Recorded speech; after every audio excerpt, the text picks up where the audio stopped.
Welcome to the Sunday message from Hollyview Church in Boring, Oregon. We gather each Sunday morning at 10:30 as a worshiping community of Jesus followers on mission to see God glorified in our lives, our cities, and around the world. At Hollyview, the Bible serves as our foundation and guide for both life and ministry. It tells the story of God and the story of us. We believe the better we know the themes and flow of the biblical story, the better we will be able to find our little place in God's grand storyline. Thank you for joining us. And now, here's this week's message with guest speaker Dale Smith.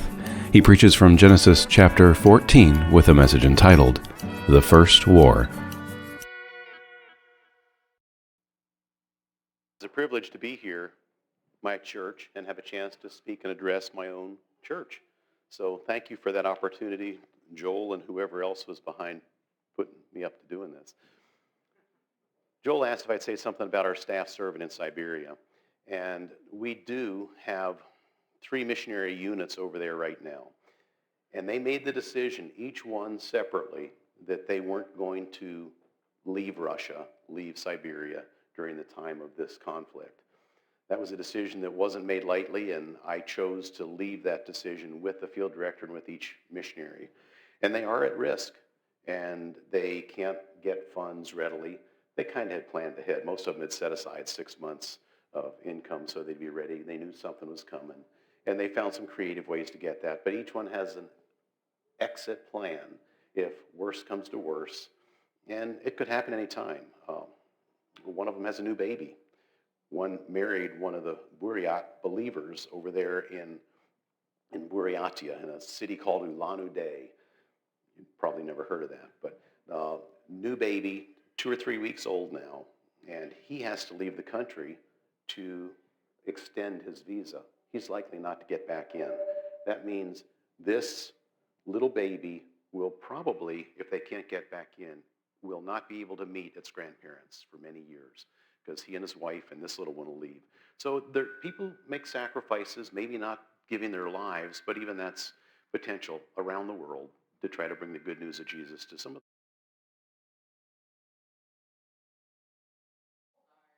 Oh, I just want to be sure I'm not doing something that... One of the beautiful things about being old is you get to wear hearing aids sometimes. Some of us do. So, when you have hearing aids, it just means you can hear it all the louder. It's good news, right? Something to look forward to. Well, most of you, or many of you at least, know a fellow who spoke here a few months ago, Bob Moffat. He was over there in the church that some of you came from, coming this way. Bob said in 1982, it was in July, and it was in Alaska at Victory Bible Camp. He made this comment: God is in the people-changing business. If I didn't believe that, I'd find another line of work, he said. Now, obviously, that's stuck in my mind, because to hear that 2-sentence phrase and to hang on to it like I did and remember where he said it, even remember him saying it, it had an impact on me. I wasn't just out there going into missions, going into ministry because it was a good career. It was because God is wanting to change people's lives. God's in the people development business. And I was pretty jazzed about that. Now, I don't know if that's something a 68-year-old is supposed to say, jazzed, but anyway, I do. So now if you ever wonder how old I am, now you know. There's some credibility that comes with being been there, done that. Hopefully that's not a bad thing. You've heard my testimony. Many of you gave it a year ago here from this pulpit briefly. At 16, God reached into my life, and God called out this 16-year-old kid and gave me a chance to give my life to him. I said, I'd be a fool not to. This means something. Okay, we're going to get adjusted here.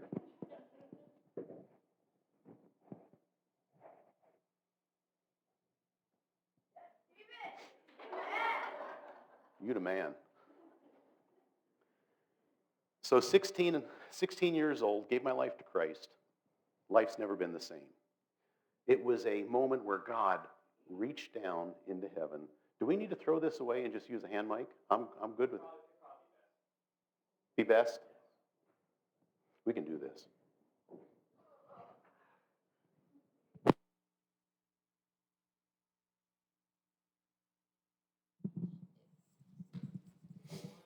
This is really going to cramp my style. No more jumping jacks, I guess. Okay. So at that point, God began a journey in my life. And I don't want this to be all about me, but it might help illustrate what I want to pull out of this passage. God began a process of stretching me beyond what I thought I could do again and again and again. By the time I graduated from high school, came to Christ at 16, 2 more years of high school. By the time I graduated high school, I knew for sure that God wanted me in missions. Now, the thought of missions, that didn't sound terrifying. You know what sounded terrifying? Having to preach, having to get up in front of people, having to lead a congregation that you've started or planted. That pretty well terrified me. So I said, okay, let's work out the Dale way. I decided aviation. And Joby can appreciate this. I was going to go into missionary aviation. So I went to school and got all the training for Bible school. I got training for missionary aviation, the flight, the maintenance, all that stuff. And God, who has a sense of humor, said, I'm going to put you in a church planning role. And ultimately, I ended up working with First Nations people, Native people in Saskatchewan, Canada. And it was a church planning ministry. And I was speaking every week, and I was in the process of discipling people.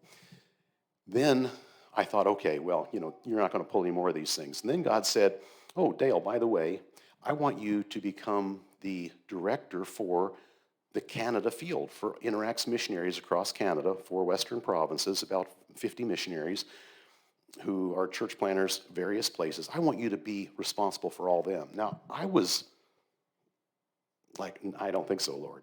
But I agreed because I knew God had said you're supposed to do this. I don't know if you spend any time in Exodus 3 and 4 where Moses is repeatedly saying, Lord, I can't speak. I pick somebody else. This isn't me. And God says, no, wait just a minute. Who made your mouth? Oh, yeah, but. And so finally God sends Aaron as his spokesman. Interestingly, in the book of Acts, Stephen's sermon, he calls Moses a man who was powerful in speech. Now, somehow between what he thought and what Stephen and God evaluated were different. He was able to be powerful in speech from God's perspective. Moses didn't see it. Well, I didn't see it either. And so I begged with God, Lord, do you really want me in this role? He stretched me again. And it's been a lifelong journey being stretched by God. Now, I don't want this to be all about me, but I want to go into the passage and look at some things. God is in the people-changing business, in the developing business, developing people. God was trying and is trying to make me into a man who is a man more like Jesus every day. Now, if you know me, you know that I've got feet of clay. I mess up. My wife will tell you that sometimes I do stupid things. Sometimes I'm not always nice. Sometimes I'm selfish. Sometimes I'm a work in process. I haven't gotten there yet. But by God's grace, I hope I'm moving toward Christ-likeness more and more every day. I think that's a goal for every one of us. And in Abram's story, we see a long journey of God developing a man to become more like him. Now, we've just started in this journey. I think a couple weeks ago you did Genesis 12, the call of Abraham, and God's promise of blessing, and then 13, where he and Lot divided. Now we're up to chapter 14 in Genesis. And I don't want to, there's some crazy names here. Joel told me before, he says, you don't have to read all those names. Well, I'm not going to try to read all of them, but I think I might be able to, but not because I feel the need. But I'm going to shorten the story a little bit and say Genesis 14 is where we're going to go, and I want to walk you through the first 7 verses verbally rather than asking you to read. We'll shorten it a little bit. So here's the background. Here's the setting.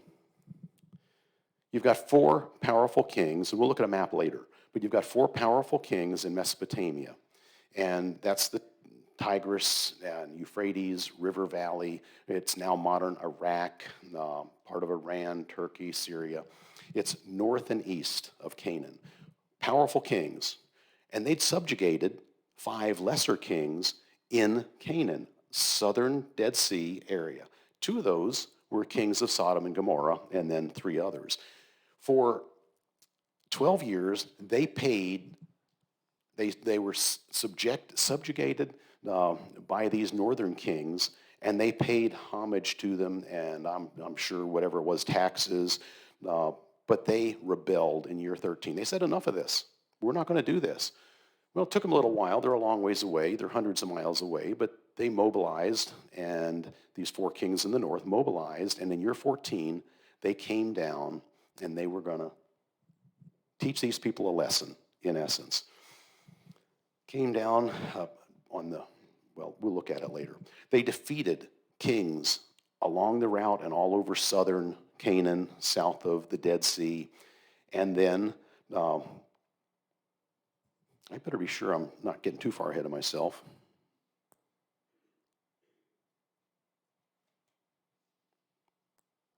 Well, let's do this. Let's pick up the story at verse 8. And I will read from verse 8 on. And if there's anything I missed here, we'll go back and pick it up. So if somebody can tell me what page this Genesis 14, verse 8 is in your pew Bible, I can help all of you out if you want to follow along. Page 9? Was that right? Page 9. Okay. Reading from the same translation as your pew Bible. And Joel, you'll have some fun with the names here. Then the king of Sodom, the king of Gomorrah, the king of Admah, the king of Zeboim, and the king of Bela, that is Zoar, went out, and they joined battle in the valley of Siddim with Chedorlaomer, king of Elam, Tidal, king of Goim, Amraphel, king of Shinar, and Arioch, king of Elasar, 4 kings against 5.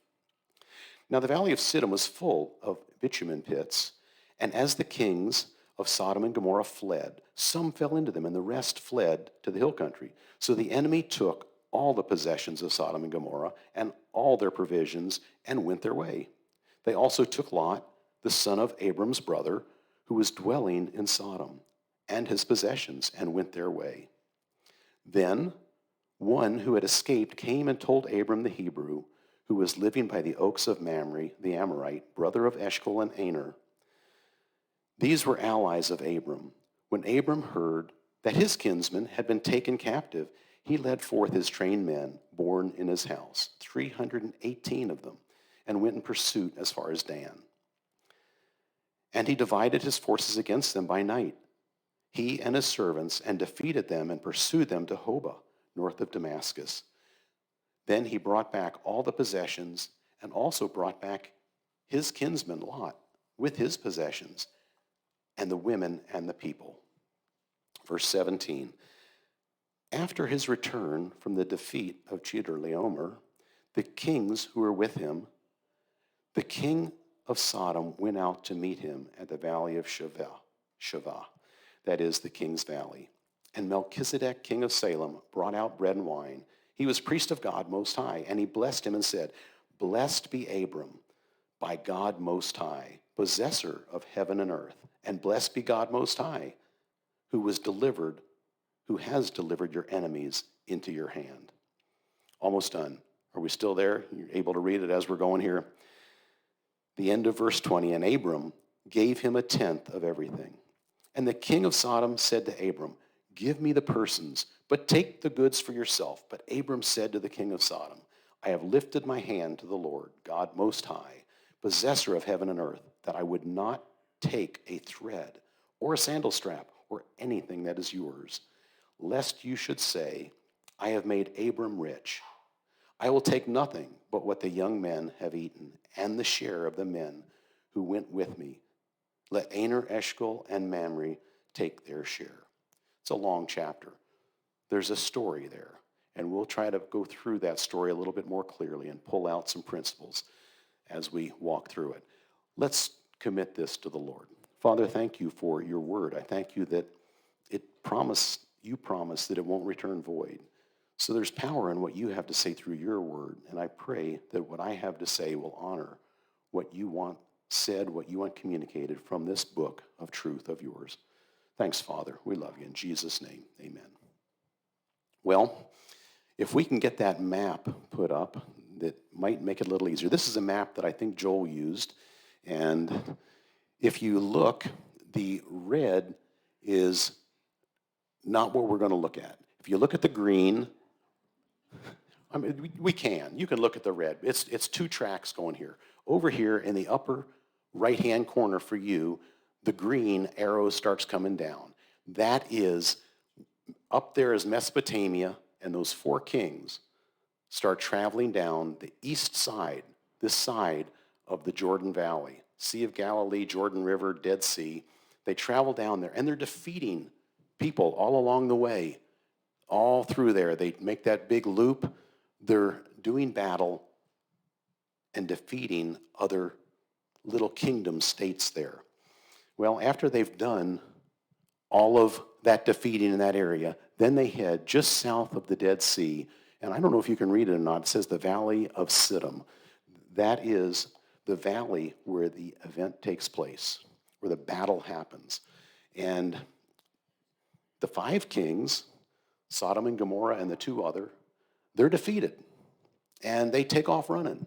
Some run for the hills, some get trapped in the bitumen pits, the tar pits that are there, and some are taken captive. And that included Lot, the son of Abram. So Lot and his people are taken out of there. Well, not a very good day. And war is ugly. We know war is ugly. There's horrors that happen right now over there in Ukraine. Things are happening that we wouldn't wish on anybody. But I want to use this because this story is really the backdrop for what I want us to see about how God is developing a man after his own heart, a man who is later, several places in Scripture, Abram is referred to as the friend of God. This is a man of faith. How is that faith developed? Now, if you remember, and I'll give you a quick review, Abram had some choices. And this is how God develops us. He gives us choices along the way, challenges for us to grow through. So Abram is called by God when he's off in the north, and he has a choice. He can acknowledge that this is the real God, and he also has a choice, am I going to do what he says and take off and travel to Canaan? So it's sort of a watershed. He chooses to say yes, and he follows God's direction. Then a little later, there's a famine in the land, and now I don't know whether his choice was trust God and stay in Canaan, or maybe it was a legitimate thing to go down to Egypt. But he heads down to Egypt. And while he's in Egypt, he didn't really honor his wife. He told people that was his sister, and she's then vulnerable to other people. It made a mess. We'll just leave it at that. So he had a choice. He didn't make the best choices, but it was a developmental thing. God is giving him opportunities. What are you going to do with this? Are you going to trust me to take care of you in Egypt where you're a stranger, you're an outsider, or are you going to put your wife out there and pretend she's your sister and leave her vulnerable? Well, we know his choice wasn't ideal there. Again and again, God brings choices into his life. Then he had another choice. Chapter 13. His herdsmen getting too big, their herds, between his nephew Lot and himself.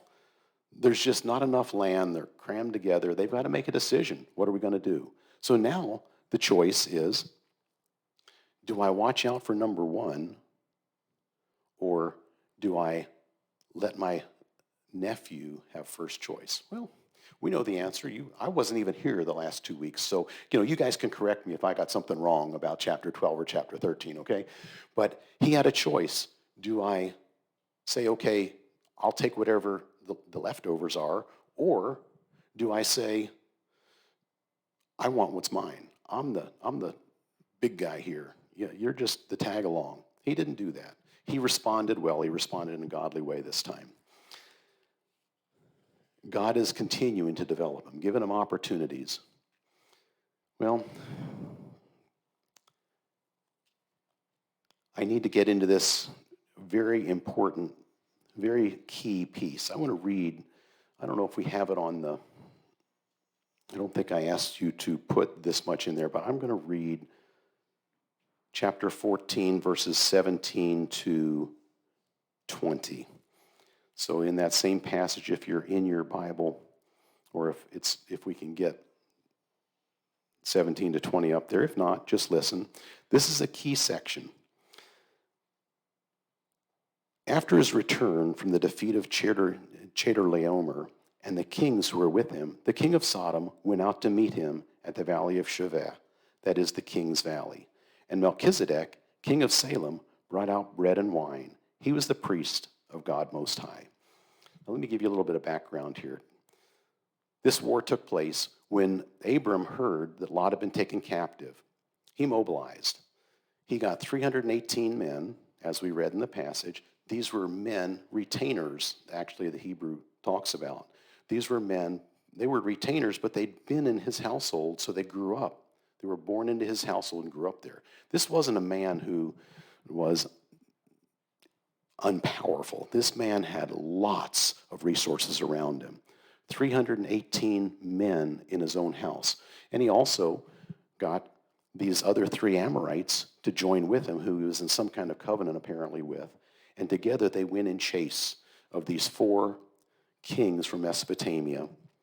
They traveled first 140 miles north to Dan. Now, it wasn't called Dan then, but we know where that is. 140 miles north, they chased them. And then, in a very wise move, Abram divides up his group. We don't know if it was just 2 or more than 2 groups, but then they attacked these Mesopotamian kings at night, and they defeated them. Well, then the chase begins, and then they chase them for another 100 miles north and recover Lot and all his possessions. So they're coming back from this 240-mile journey. Think about that. I mean, that's like north of Seattle. Think of taking a team of people on foot, maybe a few camels here and there, traveling beyond Seattle just to chase down these people. That's what was going on here. It wasn't a quick journey. It wasn't an easy undertaking. So now they're coming back victorious. I'm sure there's a lot of mewing of lambs and bleeding and, there's bleeding. There's probably a lot of this motley crew working its way back. They get back in the area of Jerusalem, or Salem as it was called then, and in one of the valleys just outside Jerusalem, the valley of Shaveh, this group is met by 2 kings. Now, one king is the king of Sodom, and he has an offer for him, and one king is the king of Salem, Melchizedek. And Melchizedek is a key player in Scripture. Melchizedek, we don't hear a lot about him after this passage until you get to the book of Hebrews. I mean, he is in Psalm 110, but we don't know anything about where did he come from? Who were his ancestors? Who was before him? Who followed him? And the writer of Hebrews references that and says he had no beginning and end. Well, that doesn't mean he really did have no beginning or end. It's possible it was a theophany. That means a pre-incarnate version of Christ, a Christophany or a theophany. Or more likely, it just means he was like Christ in that he had no beginning and end as far as his genealogy goes.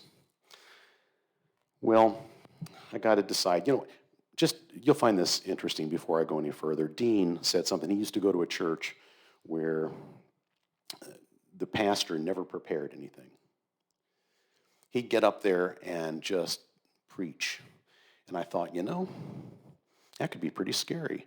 I jokingly said to Joel before the service, I told my wife, this is a great adventure. I wonder where this is going to go. Actually, I did prepare, though, so don't worry. We have a good idea where we're headed, just so long as I can communicate that to you. So he's meeting these 2 kings, And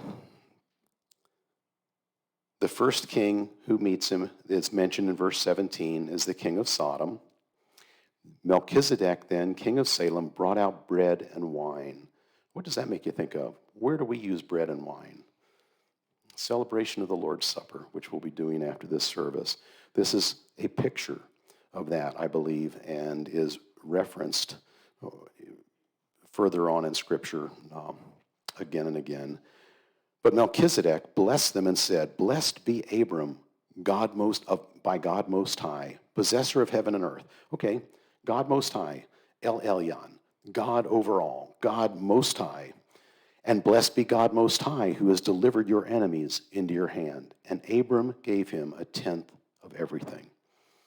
Significance of this, I think, is that the greater would give blessing to the lesser in the Old Testament. So Abram, who's been called by God, promised all these blessings, he still sees Melchizedek as the greater, and he receives blessing from him. And he also, I think, validates what Melchizedek has said by, at the end of verse 20, he says, "And gave him a tenth of everything." Now, if some guy just says some nice words, I'm not going to go give him a tenth of all the spoils of war. He gave him a tenth of all he had because he recognized this is God's representative. And he said, "I know that what you have to say is truth from God. You're serving as a priest of God, God Most High." And I think that one of the most significant pieces in this is he says, "And blessed be God Most High, who has delivered your enemies into your hand." He's reminding Abram, this wasn't your great military prowess. This wasn't because you're so wise, you had such well-trained men, because you had such good partnerships with these Amorite guys that were with you. This is because God Most High, El Elyon, has provided the victory. This isn't about you. You were obedient to do what you knew you should do to care for your nephew in that culture. You'd never abandon family. I mean, that would have been something that you just wouldn't even consider doing. Well, for Abram, I'm sure he would have thought that would have been ungodly behavior. So he honors what he knows would be expected in that culture, and he goes to protect. At risk of his own life, at risk of all he had, he pursues and is victorious. I want to take this look and just do a step back from this chapter a little bit and look at the bigger picture of Abram's life. We sort of did. God's been building a man of God, building somebody who is increasingly becoming more godly. God's working in his life, putting all these crises, all these events in his life, these challenges, and we'll have lots more of them as we go through the life of Abram. You'll hear a lot more. But Genesis is a book where we learn a lot, foundational stuff about the character of God. If we didn't have Genesis, we wouldn't know a lot about who God is and his character. We wouldn't know a lot about who we are as people. And we wouldn't know a lot about how God works with us. So Genesis is foundational. How God works with people is modeled in the life of Abram. Well, one of the things God does in all of our lives is he calls. God called me as a 16-year-old kid and said, "Dale, come to me. I want to name you as my son." Now, I could have decided to reject that, say, "Forget it. I'm going my way." But I said, "Lord, I'm desperate. I know I need you." And I walked into that relationship intentionally. But God called. That was his moving. And God also works in my life all along the way. He gives me opportunities to respond in faith, or gives me opportunities to say, I can't do that. Well, I had lots of opportunities. And I should probably have told you some of the stories where God said, "You can do this. I'm calling you to do this." And I walked away. There's a lot of shame stories that I could give you. Just maybe a little bit of pride, I won't. But they're there. And I have to live with those times when I didn't believe God would provide, God all-powerful, God El Elyon, God over all. I could have hung on to him, and I didn't. Well, God did call me in salvation, and I think probably most people here know the Lord, have a personal relationship with him. If you don't, well, this is a great place to find out how you can do that. I'm assuming that they're in a group this size, there's usually somebody who was like me, who was going to church, who didn't really know the Lord. But God calls. John says in John 6:44, no one can come to me unless the Father who sent me draws him. God draws. He's drawing people who don't know him to himself. And he also calls you and me to a life of obedience. John 14:15, again in John, I must like that book. If you love me, you will keep my commandments. God calls us to obedience. If we love him, he's named us as his kid, we'll keep his commandments. John 14:21, he who has my commandments and keeps them, it is he who loves me, and he who loves me will be loved by my Father, and I will show myself to him. And he also calls us, now here's a key thing. Now, I'm a missionary type. Now, maybe I'm an administrator type now, but I work in a mission organization, and I've done missions. I've done cross-cultural missions. I love the messiness of people who don't think like I do, who don't talk like I do. I like it because I've seen God invade their life and change them from broken, messed up people, some alcoholics, some druggies, lots of immorality, adultery. You can't imagine. Oh, yeah, you can. It's all around us. There was brokenness just like us, but it's brokenness in another culture, and it's more open. Here we hide it. We put on good masks. But in the cultures we worked in, people are a lot more transparent. They'd show up at our house, sit down at 11 o'clock at night after driving an hour and 15, 20 minutes to get there. They'd sit down at the table and say, my wife's thinking about leaving me, or my husband's thinking about leaving me. Right there in your living room, just boom. Okay, now Joel probably hears some of that, but no, that was a way of life. Transparency, no secrets. You saw the ugliness, you saw what was going on. But to see God change people, take those lives and turn them around and make them new creations in Christ, that's exciting stuff. I was trying to preach this to Carol and just talking through one of the stories, and I just about, well, I couldn't. I started crying because I'm just remembering tears of joy. The God who's in the people-changing business is changing people's lives. Well, that's one of the things we're called to do. We're called to make disciples. Now, maybe your context is right here. Maybe your context is on the other side of the world in Ulan-Ude near Lake Baikal. But we're called to make disciples. Of course, a missionary type, I'm going to use Matthew 28, 19 to 20, somewhere in a message. Go therefore and make disciples of all nations, baptizing them in the name of the Father and the Son and the Holy Spirit, teaching them to observe all that I have commanded you. And behold, I am with you always to the end of the age. You are called to make disciples. I am called to make disciples. If I'm a child of God, he's reached out and called me, and I've responded in faith. I'm his child.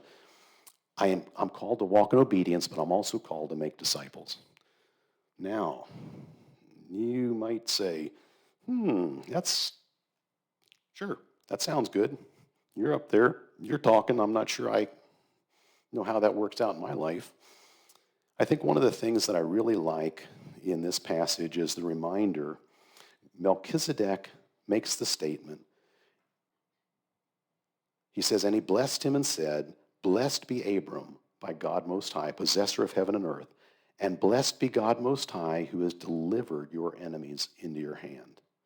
It wasn't Abram's might and skill that won this victory.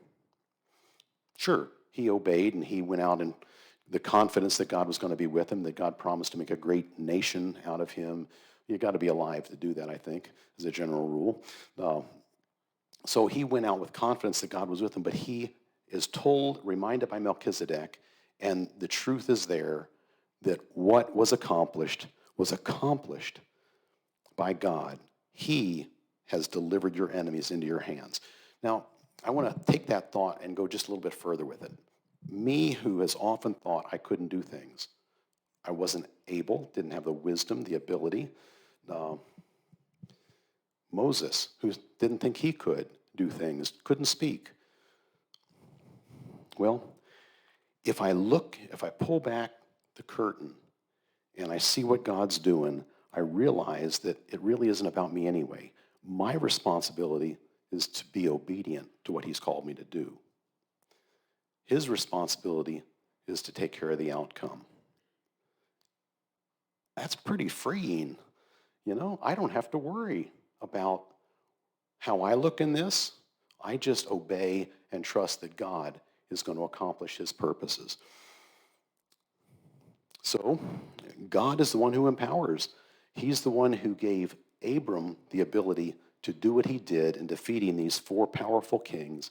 And he's the one who gives you and me the ability to live victorious lives, not always easy. Does anybody else here struggle with sin in their life? I mean, you know what? We're addicted creatures, addictive creatures. It doesn't matter whether it's a substance or whether it's just I'm addicted to TV or laziness. We tend to be addicted to things that aren't necessarily God-honoring. I need help all the time, and I need God's strength to have any kind of victory in my life. He is the one who empowers me. He's the one who empowers you. We do have promises of victory over sin. Doesn't mean it's going to be easy and doesn't mean we aren't going to fall. 1 Corinthians 10:13, most of you, probably you young guys all learned this verse. Maybe not in the translation I did, but since I don't remember it. Okay. There's no temptation overtaking you, but such as is common to man. But God is faithful, who won't allow you to be tempted beyond what you're able, but will, with that temptation, also make a way to escape that you may be able to bear it or have victory in the middle of it. That doesn't mean I'm always victorious. It means the possibility is there. God who empowers, the God who empowered Abram, empowers me to have victory over sin, but I need to hang on to him, and I need to be growing in relationship with him.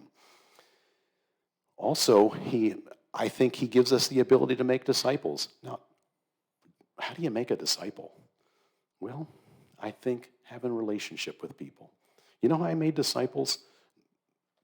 I can tell you how I was discipled. People spent time in my life doing things with me, being in relationship, sharing life, sharing the word, sharing prayer, praying with me.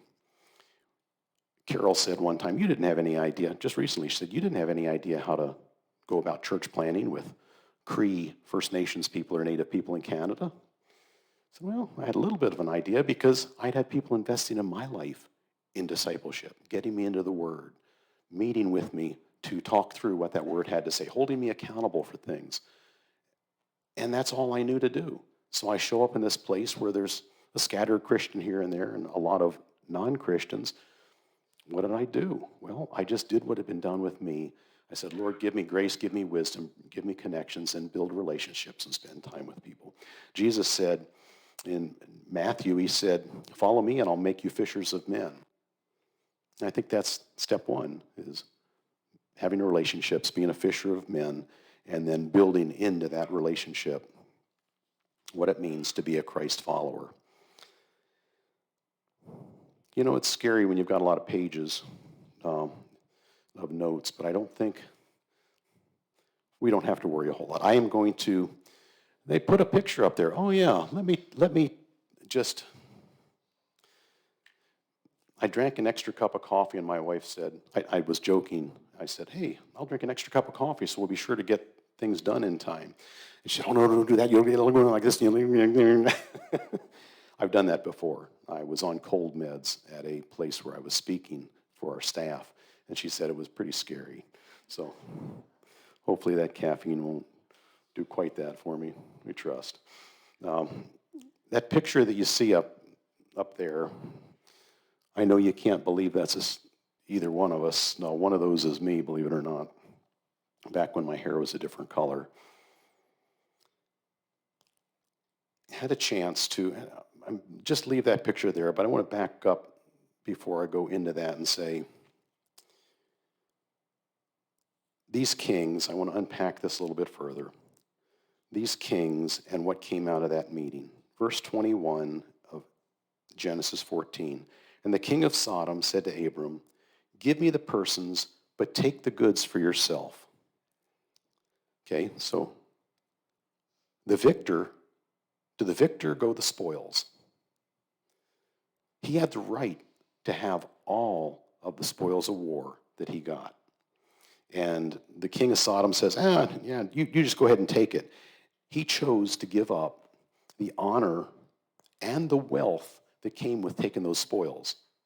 Then you go through the rest of the verse and you see why. And the king of Sodom said to Abram, give me the persons, but take the goods for yourself. But Abram said to the king of Sodom, I have lifted my hand to the Lord, God Most High, possessor of heaven and earth, that I would not take a thread or a sandal strap or anything that is yours, lest you should say, I have made Abram rich. I will take nothing but what the young men have eaten and the share of the men who went with me. Let Aner, Eshcol, and Mamre take their share. So what did he do here? He made sure that God got the glory. He didn't take any of this, the wealth that was rightfully his, the spoils of war. He didn't take it and put it in his belongings. He chose to say, I'm not going to take any of it. I give that up. I want to make sure that God is glorified by everybody knowing that he's the one. He's the one. I don't want anybody saying, I've made Abram rich. No king of Sodom made me rich. This is God. I take nothing but what the young men have eaten. I think we need to be careful to guard God's glory. I think Abram did in this case. Now, I am the most self-centered person I know. By God's grace, I'm a work in process, like I've said. And it's really easy for me to take credit for a lot of things that I had no business taking credit for. Now, nobody else has ever done that, I'm sure. But I like to be the hero. I like to be the one who is seen as got it together. No. But the reality is, God again and again and again puts his finger on my life. And he says, Dale, this isn't about you. I'm God. You follow me. So you give me the credit, give me the glory, because anything that happens ultimately is because I've moved my hand. Yes, you said, oh, okay, and you obeyed, but the outcome is because of me. That's God's perspective. And it's the right perspective. So I need to be careful to roll back the glory to God. And at the risk of, I need to be very careful as I tell this story about this man here. And I don't want to do it in a way that in any way gives me glory or any credit. But what I want to do is tell a story about how God worked behind the scenes. Came to Christ, 16, mentioned that, called into missions, ended up ultimately at 34 years old in North Battleford, Saskatchewan, going to start a church among Cree First Nations people. Well, that was going to be a challenge. I had little idea what to do except build relationships, show up there in North Battleford, and have coworkers there, and they're having a Bible study out on one of the reservations we call them, and we're at somebody's house having a Bible study. Only been there a few days. Driven a U-Haul truck all the way up there to Canada. We're living in somebody else's house, and we go to this Bible study. I have no idea what the Bible study was about, but there were some believers, some unbelievers, and my coworker was leading this Bible study. After it was over, I go back into the kitchen. There's always food. Whenever you get together with Native people, there's always food at the end or the beginning or all the way through. There's always food. So we go to have snacks afterward, and here's this guy standing there turned out his name was Edward. Now, Edward, I don't know if you can tell from that picture, but Edward is a moose of a man. Literally, one time at the park, 4 of us, adult men my size, decided we were going to throw him in the lake. Well, he picked up one guy who had his leg, held him upside down, grabbed another guy, and he walked away from the lake with 4 guys hanging on for all they're worth. He was a significant physical specimen. But Edward was timid. He was hiding in the kitchen. He was afraid to go in there because all those Christians were there. He felt unworthy, unable to connect socially with everybody there. Found out later, Edward was a believer. He'd come to Christ 2 years before. But when I met him, he's working in a bar. I mean, if you got a built-in bouncer right there, it's always a good thing for a bar. He's working in a bar. He is not being really all that faithful to his wife. He had come to Christ 2 years before, but he was a baby believer. We meet in this kitchen, and we clicked. I was really impressed with this guy, just a gentle giant of a guy, and apparently he connected with me. A week or so later, I really felt impressed. I should call him and say, "Hey, Edward, you want to get together sometime?" And I called him, and he said, "Oh, yeah." He said, "I was thinking about how could I get in touch with you. I've been wanting to see if we could get together." I said, "Well, maybe we'll get together and have some Bible studies." And he said, "Oh, that'd be fantastic." He said, "When can we start?" Now, let's think about the conductor of this orchestra. God takes this rookie who doesn't know anything and puts him in North Battleford, Saskatchewan. He takes this native guy who's looking for somebody to disciple in his life, disciple him, and puts them together in his sovereign plan. Edward said yes when he had a chance to be involved in Bible study. Went into it wide open. This guy, he had a third-grade education. He learned to read pretty much in Bible studies and got a GED and went on to become quite a student. But he didn't know much about reading, nothing about the Word, had never prayed out loud. He wrote out his first prayer because we were going to pray. So I said, "Well, just write out what you want to say to God." So he wrote out 2 or 3 sentences because that was all he could ever imagine praying out loud. And he started to pray. And I can tell you, I just am hoping that I can tell this story without weeping because the memory of him just breaking into conversation with God. Read that first sentence or two, and then he just starts pouring his heart out to God. It was amazing watching his baby steps, watching him grow up in the Lord, become a mature man of God, a man who now is a spiritual pillar in his community. I won't tell you stories. He actually partnered with Interact Ministries, he and his wife, for a number of years. He has impact. His son became a church planter and planted a native church as well. Huge impact. And it was nothing to do with me. I was willing to say, yes, I'll go there, but it was God putting pieces together. But I had to say yes. I had to say, okay, God, you will empower me. You will enable me to do whatever you want done, just like you empowered and enabled Abram to accomplish things that were way beyond what was reasonable. But it was God who did it, and God who gets the glory, and God who gets the credit.